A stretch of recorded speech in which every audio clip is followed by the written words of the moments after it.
जब आंखों में अरमान लिया, मंजिल को अपना मान लिया, तो मुश्किल क्या आसान क्या, जब ठान लिया तो ठान लिया। हेलो नमस्कार साथियों, मैं मंगल सिंह आप सभी लोगों का स्वागत करता हूं हमारे बुद्धा क्लासेस में। आपका भाई, आपका साथी, आपका मित्र आप सभी लोगों के साथ जुड़ चुका है हिंदी के सेशन के साथ। बात करें हम हिंदी की, तो आपका पहला ही चैप्टर जो होगा वो होगा वर्णमाला से। पहला ही चैप्टर जो होगा वो होगा आपका वर्णमाला से। यदि हम वर्णमाला की बात करें तो वर्णमाला अपने स्थान पर बहुत ही ज्यादा महत्वपूर्ण चैप्टर है, क्योंकि इससे ही रिलेटेड आगे के चैप्टर आप लोग समझ सकते हो। बात करें यदि हम वर्णमाला की, टाइम वेस्ट ना करते हुए, सर वर्णमाला क्या होता है, पहला पॉइंट तो हमारा ये है। वर्णमाला कुछ नहीं होता है, आपको लिखना है, आपको लिखना है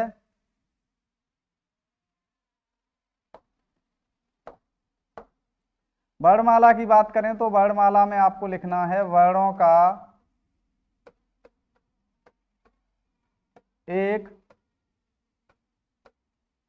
व्यवस्थित क्रम। सर वर्णों का एक व्यवस्थित क्रम क्या है, वर्णमाला है। आगे हमको डेफिनेशन यहां से मिलती है कि सर वर्णों का व्यवस्थित क्रम होता क्या है। यदि हम वर्णों के व्यवस्थित क्रम की बात करें तो आपको पता है कि हम जब वर्णमाला पढ़ते हैं तो उसमें सबसे पहले आ दिखाई देता है, उसके बाद बड़ा आ दिखाई देता है, डॉट डॉट डॉट करके हमको यहाँ तक बड़ी अंक तक दिखाई देता है। उसके बाद स्टार्ट होता है का, खा, गा, घा, ड़ा। और इनकी बात करें हम, इनकी बात करें, इनकी बात करें तो ये एक निश्चित क्रम बनाते हैं। उसी निश्चित क्रम को हम क्या बोलते हैं, व्यवस्थित क्रम बोलते हैं। एक निश्चित ऑर्डर बनाते हैं, उसी निश्चित ऑर्डर को हम बोलते हैं क्या, सर उसे हम व्यवस्थित क्रम बोलते हैं। सर व्यवस्थित क्रम तो वर्णमाला कहलाता है, लेकिन डेफिनेशन वो पूछ ले एग्जाम में कि वर्णों का सार्थक क्रम क्या कहलाता है। वर्णों का सार्थक क्रम क्या कहलाता है। सर वर्णों का जो सार्थक क्रम है वो आपका शब्द कहलाता है। वर्णों का जो सार्थक क्रम है वो आपका शब्द कहलाता है। सर बात पल्ले नहीं पड़ी, ये सार्थक क्रम क्या होता है। यदि हम सार्थक क्रम की बात करें तो यहां पर हम देखेंगे सा प्लस अर्थक, अर्थात ऐसा शब्द समूह, वर्णों का ऐसा शब्द समूह जो एक अर्थ देता हो। जैसे हमने लिखा हाथी, यदि हाथी की बात करें तो है प्लस ए प्लस था और था के साथ ई। यदि हम इसमें से इन दोनों वर्णों को आपस में इंटरचेंज कर दें तो वो कोई अर्थ नहीं देंगे, अर्थात हाथी का सेंस नहीं देंगे। तो हम हाथी में जो वर्ण जिस क्रम में आए हैं उसी क्रम में लिखने को हम बोलेंगे सार्थक क्रम। अर्थात ऐसा क्रम जो अपने आप में एक अर्थ रखता हो उसे हम सार्थक क्रम कहेंगे। तो जो वर्णों का सार्थक क्रम है वो आपका शब्द होगा, और वर्णों का जो व्यवस्थित क्रम है वो आपका वर्णमाला होगा। यदि हम बात करें आगे, यदि हम आगे की बात करें, सर एक पॉइंट आता है वर्ण। वर्ण आप किसे कहोगे, इसे कैसे परिभाषित करोगे। यदि हम वर्ण की बात करें तो वर्ण में आपको लिखना है सर जो ध्वनि हमारे मुंह से निकली, जो ध्वनि हमारे मुंह से निकली, जो ध्वनि हमारे मुंह से निकली, जो ध्वनि हमारे मुंह से निकली उसी ध्वनि को, ध्वनि का हमने लिखित रूप दे दिया। सर ध्वनि का जो लिखित रूप है ना, ध्वनि का लिखित रूप, जैसे हमारे मुंह से निकला क्या, अ, तो हमने ये लिखित रूप दे दिया। हमारे मुंह से निकला बड़ा आ, लिखित रूप दे दिया। हमारे मुंह से निकला का, लिखित रूप दे दिया। हमारे मुंह से निकला खा, लिखित रूप दे दिया। अर्थात ध्वनि का जो हमारा लिखित रूप है उसी को ही हम क्या कहेंगे, सर उसी को ही हम कहेंगे वर्ण। उसी को ही हम क्या कहेंगे, उसी को ही हम कहेंगे वर्ण। सर यदि हम वर्ण की बात करें तो यहां से एक क्वेश्चन पूछा जाता है कि जो हमारा वर्ण है ना, जो हमारा वर्ण है वो भाषा की सबसे छोटी इकाई है। अर्थात वर्ण जो है भाषा की सबसे छोटी इकाई है। भाषा की सबसे छोटी इकाई जो है, छोटी इकाई जो है वो क्या है सर? भाषा की सबसे छोटी इकाई वर्ड है। यदि हम बात करें भाषा की, एग्जाम में क्वेश्चन बनता है भाषा की सबसे छोटी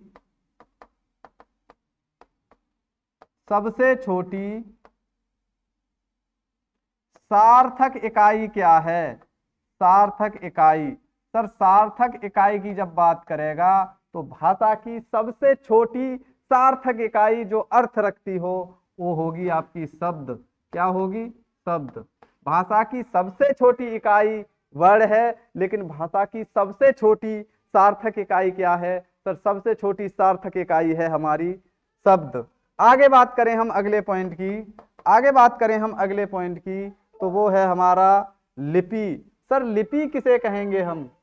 लिपि के बारे में बात करें तो लिपि किसे कहेंगे? देखो यहां से एग्जाम में क्वेश्चन बने या ना बने, लेकिन कोई भी आपसे रास्ता चलता हुआ व्यक्ति पूछ सकता है कि लिपि किसे कहेंगे। यदि हम लिपि की बात करें तो लिपि क्या होता है सर? भाषा को लिखने का ढंग, भाषा को लिखने का ढंग, भाषा को लिखने का ढंग।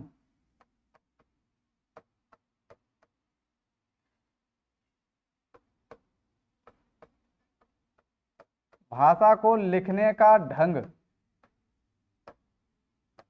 या तरीका, भाषा को लिखने का ढंग या तरीका क्या कहलाता है? लिपि कहलाता है। सर समझ में नहीं आया लिखने का ढंग या तरीका लिपि कैसे कहला सकता है? तो हम बात करते हैं, जब हमारे जो पुराने पूर्वज थे वो सोचते थे कि हम जो अभी कर रहे हैं वो आगे आने वाले समय में लोग कैसे जाने, हम जो अभी सोच रहे हैं, हमारी जो एक्टिविटी है वो लोग आगे आने वाले समय में कैसे जाने। तो उन्होंने अपनी ध्वनि को संकेत के रूप में लिखना स्टार्ट कर दिया। जैसे यदि हम बात करें एशिया की, जिसमें भारत है, ध्वनि निकाली आ और उसको लिखित रूप दे दिया, ध्वनि निकाली ई और उसको लिखित रूप दे दिया, ध्वनि निकाली क्या ऊ और उसको लिखित रूप दे दिया, और ध्वनि निकाली का उसको लिखित रूप दे दिया। बात करें हम यूरोप की तो ध्वनि निकाली ए, ध्वनि निकाली बी और ध्वनि निकाली सी, ध्वनि निकाली डी। इनको संकेतों के रूप में लिख दिया, अर्थात अपनी ध्वनि को इन्होंने संकेतों के रूप में लिख दिया, और इन्हीं संकेतों को उन्होंने एक जगह इकट्ठा कर दिया जिसे नाम दिया गया लिपि। जो ये आपका ये है इसको नाम दिया गया देवनागरी लिपि। ये जो है आपका का खा गा घा, ये देवनागरी लिपि के अंतर्गत, और ये आपका जो ABCD है वो आपका रोमन लिपि के अंतर्गत है, रोमन लिपि के अंतर्गत। तो हमने यहाँ से लिपि की दूसरी परिभाषा दी कि सर ध्वनि को लिखित रूप प्रदान करना तो वर्ड कहलाता है, लेकिन ध्वनि को संकेतों के रूप में, चिन्हों के रूप में, या बोल सकते हैं ध्वनि को संकेतों के रूप में, चिन्हों के रूप में लिखना ही क्या कहलाता है? लिपि कहलाता है। सर यहां से हम इसकी परिभाषा लिख सकते हैं, ध्वनि को संकेतों के रूप में, संकेतों या चिन्हों, और सर चिन्हों की बात करें, चिन्हों को हम बोल सकते हैं निशान। सर संकेतों, चिन्हों या निशानों के रूप में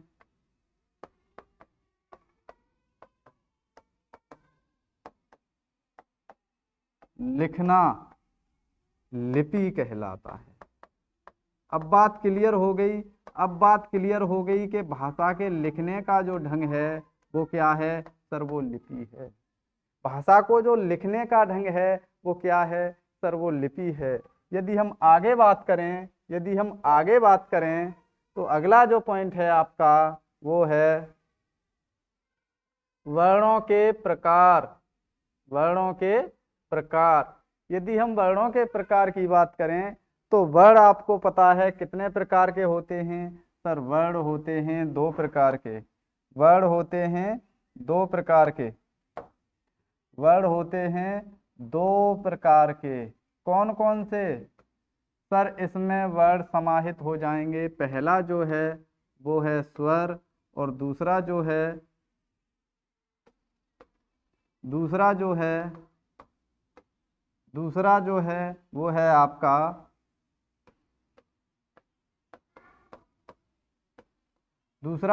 वो है आपका व्यंजन। पहला प्रकार वर्ण का है स्वर, दूसरा प्रकार वर्ण का है व्यंजन। अर्थात वर्ण या तो स्वर हो सकते हैं या व्यंजन हो सकते हैं। यदि हम बात करें स्वर की, तो ये कुल होते हैं 13, और यदि हम बात करें व्यंजन की तो ये कुल होते हैं 39। इसीलिए हम बोल सकते हैं कि 13 स्वर प्लस 39 व्यंजन। तो सर वर्ण कितने हो गए? सर वर्ण हो गए 52, अर्थात 52। वर्ण कितने हो गए? सर वर्ण हो गए 52। यदि हम अगले पॉइंट की बात करें तो अगला पॉइंट हम जो लिखेंगे वो होगा आपका स्वर। स्वर क्या होता है? अगला पॉइंट जो हम लिखेंगे वो होगा आपका स्वर। स्वर के बारे में हम जानते हैं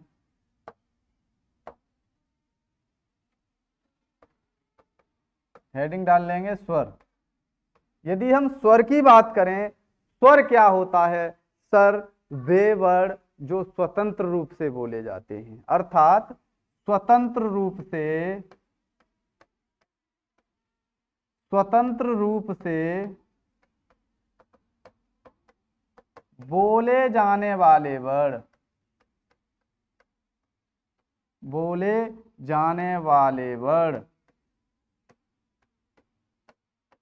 क्या होते हैं? सर स्वर होते हैं। स्वर से दूसरा क्वेश्चन बनता है कि सर मूल स्वर कितने होते हैं? मूल स्वर, यदि हम मूल स्वर की बात करें सर 4 होते हैं। कौन कौन से? छोटा आ, छोटी ई, छोटा ऊ और रैर सी। सर ये मूल स्वर होते हैं। यदि हम बात करें अगले क्वेश्चन की, तो क्वेश्चन पूछा जाता है मूलतः स्वर कितने होते हैं? सर मूलतः स्वर की बात करें तो ये होते हैं 11। कितने होते हैं? 11। इसमें आपको पता है एक अंग और एक अह, एक अनुस्वर और एक विसर्ग, ये दोनों सम्मिलित नहीं हैं। यदि हम बात करें कुल स्वर की बात करें तो सर ये होते हैं 13। कौन कौन से? लिख लेंगे छोटा आ, बड़ा आ, छोटी ई, बड़ी ई, छोटा ऊ, बड़ा ऊ, रैर सी। आगे बात करेंगे छोटा ए, बड़ा ए, छोटा ओ, बड़ा ओ, अनुस्वर और इसके बाद आ जाएगा विसर्ग। ये होते हैं कुल स्वर। यदि हम बात करें आगे तो अगला पॉइंट आपका यहीं से है मात्रा के आधार पर स्वर।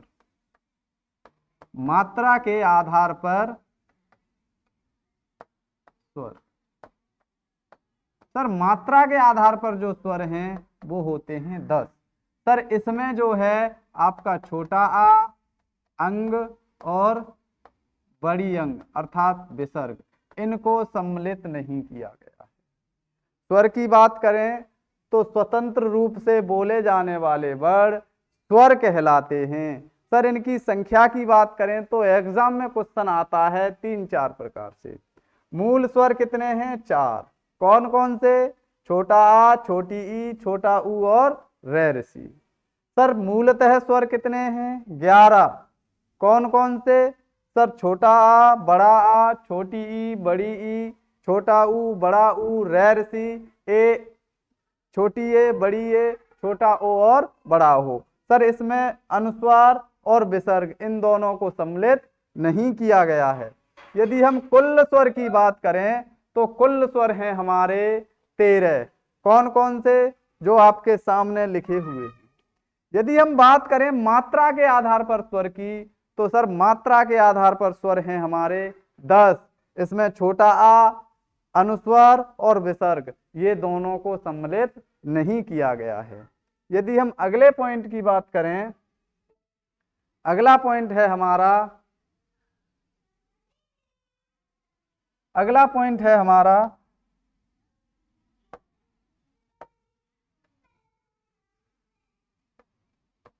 अंग और अह। सर इनको जो है स्वरों की कैटेगरी से कभी कभी निकाल दिया जाता है। यदि हम अंग और अह की बात करें तो सर इनको कहा जाता है अयोगवाह। अयोगवाह अर्थात या तो अंग या तो अह, इन दोनों को ही कहा जाता है अयोगवाह। आगे बात करेंगे सर ये जो अंग है इसको कहते हैं हम अनुस्वार, इसको कहा जाता है अनुस्वार। और सर ये जो आहा है ना इसको कहा जाता है विसर्ग। इसको कहा जाता है क्या सर? विसर्ग कहा जाता है इसको। आगे बात करें हम अयोगवाह की बात करें तो इसका मतलब है कि आ के योग से बना हुआ लेकिन व्यंजनों का उच्चारण वहन कर दे। आके योग से बना हुआ लेकिन व्यंजनों का उच्चारण वहन कर दे, इसीलिए इनको एक और नाम दिया गया स्वर तथा व्यंजन के बीच की कड़ी। स्वर तथा व्यंजन के बीच की कड़ी। सर अंग और अह को स्वर तथा व्यंजन के बीच की भी कड़ी कहा जाता है। क्यों? क्योंकि सर ये आके योग से तो मिलकर बने हुए हैं लेकिन ये व्यंजनों का उच्चारण कर देते हैं, इसीलिए हम अयोगवाह को स्वर तथा व्यंजनों के बीच की कड़ी कहते हैं। यदि हम आगे की बात करें तो हमारा स्वर जो है पूरी तरह से कंप्लीट हो चुका है। अगली नेक्स्ट क्लास में हम पढ़ेंगे स्वरों का वर्गीकरण। थैंक यू, धन्यवाद। Meet you again in next class.